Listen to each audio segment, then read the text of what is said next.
Hi there, I'm Lena Anani, and you're listening to She Wrote a Book, where I interview amazing women from all over the world who also happen to be published authors. I created this show to educate, entertain, and inspire you to be the voice you want to hear in the world. Did you know this episode comes with a free gift? It's a webinar for aspiring authors who want to learn my insider secrets on writing and publishing books. You can access this free training instantly at SheWroteABook.com/bonus.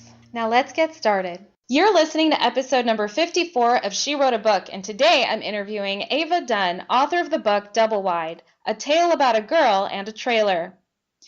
Eva's obese and lives with her mentally ill mother in a trailer. Her father, a top scientist at a laboratory in New Mexico, has left.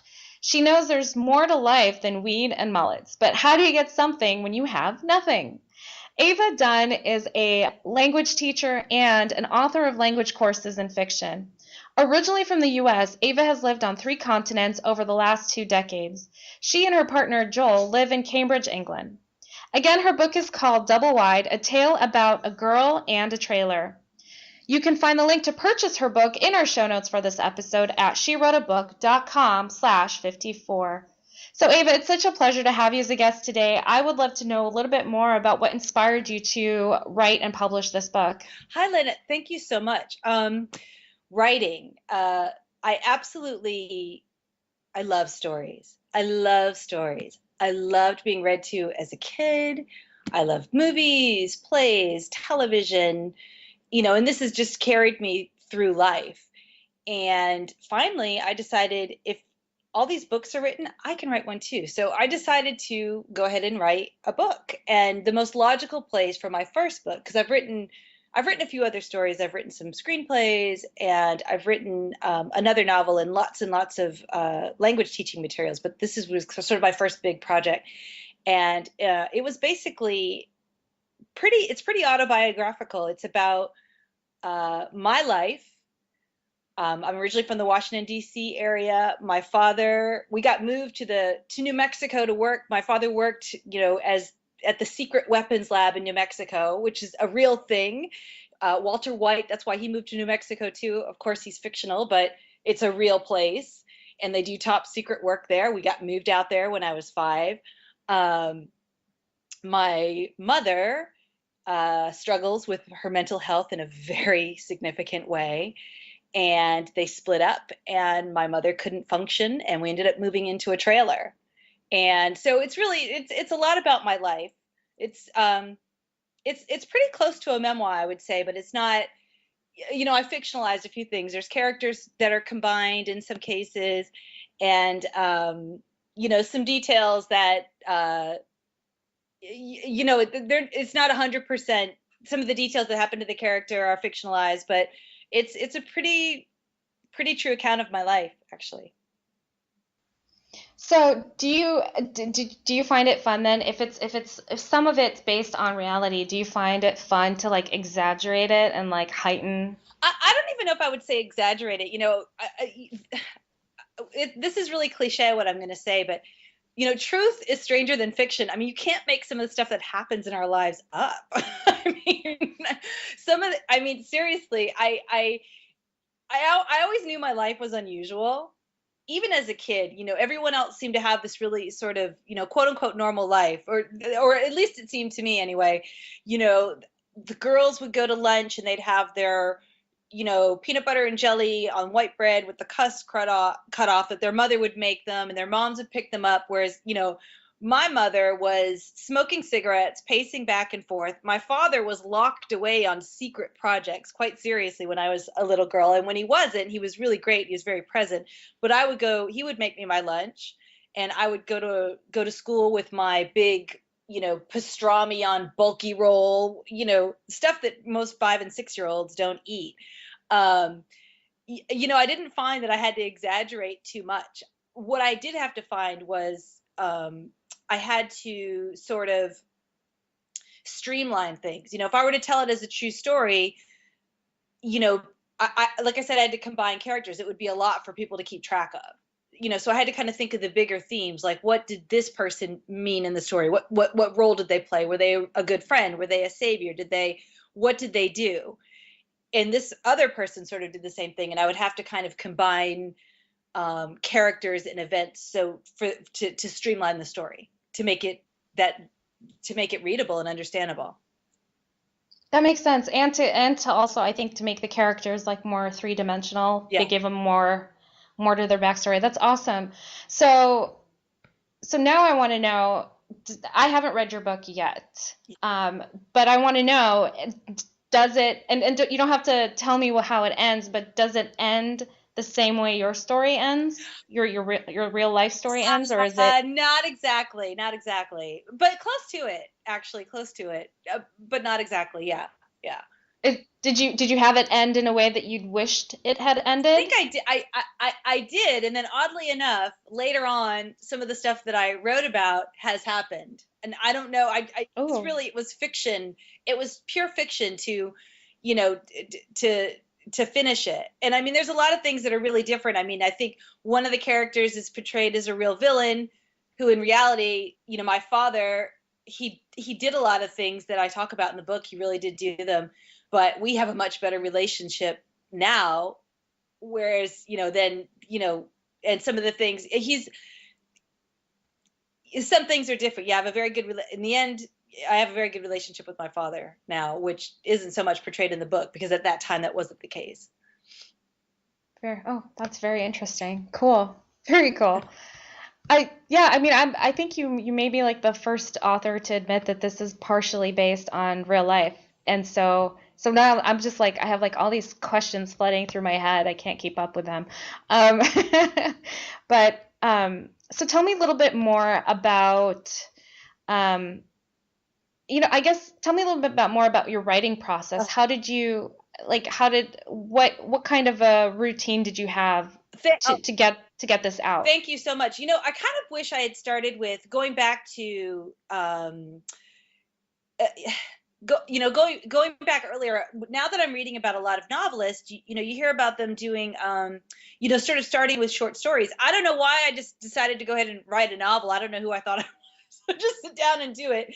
But what I decided to do in the very beginning was, I think I have some black and white thinking. There's a part of me that's a bit all or nothing, as unreasonable as I know that it is. And I can do anything for a fixed period of time. And I kind of said to myself, okay, I am going to just sit down and write this book. I'm going to write 5 pages a day, and that's going to be that. And that's what I did for 60 days.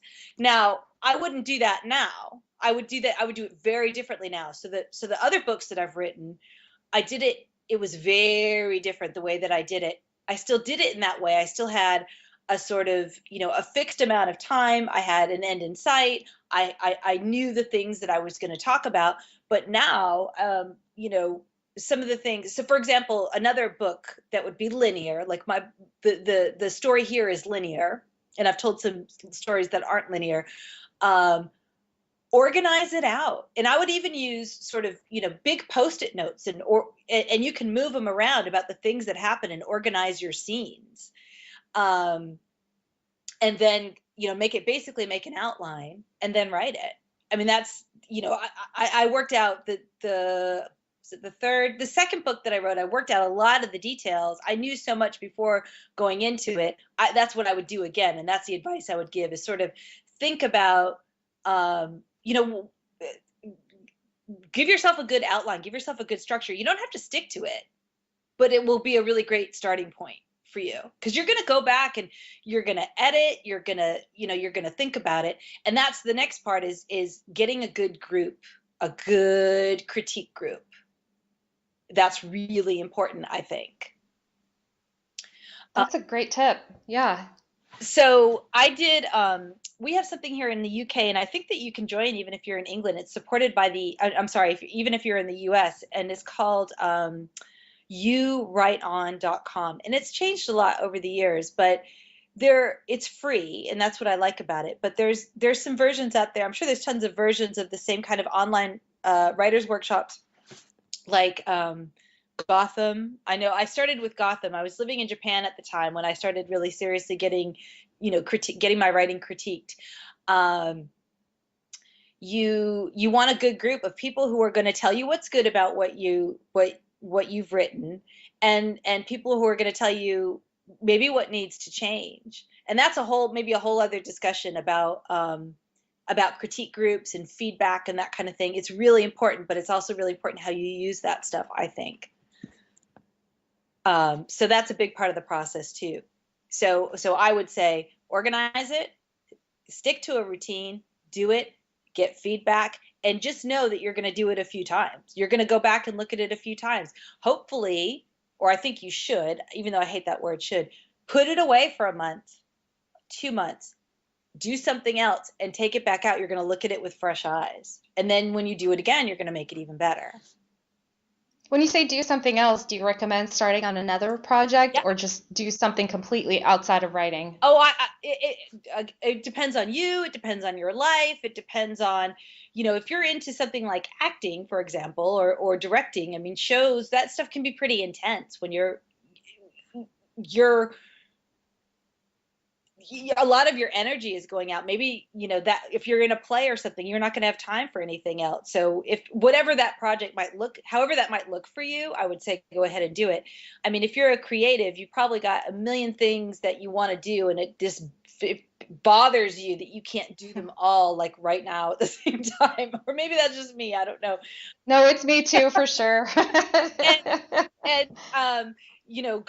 I say go do something else, whether it's whatever else you need, whether that means writing another book, doing another draft of something, doing a play, doing a movie, taking a class, maybe getting caught up on your sleep. I mean, those are the kind of stages that I go through where I think, oh, I've worked so intensely. And while I've loved it, it's still work. It's still not being out on, it's not going to the spa, it's you're putting your energy out there. And it's tiring. So sometimes it's a matter of just, I think, trying to recoup that energy too. That makes sense. Awesome. What do you love most about being an author? I absolutely love telling stories, getting to tell stories. I think it's amazing. And especially nowadays with Kindle and all this self-publishing is, it's really democratized everything, and we've all got stories, and we can all tell them, and we can all publish them. And gone is that time when I don't know if you know this website, if you're familiar with literaryrejections.com. No, I haven't heard of this, but I'll put it on my list. Yeah, it's got a lot of actual rejection letters from some of the most famous books you could imagine reading. Just really famous works throughout history, and the number of times they've been rejected and some of the scathing rejection letters they received. Anyway, it's really inspiring.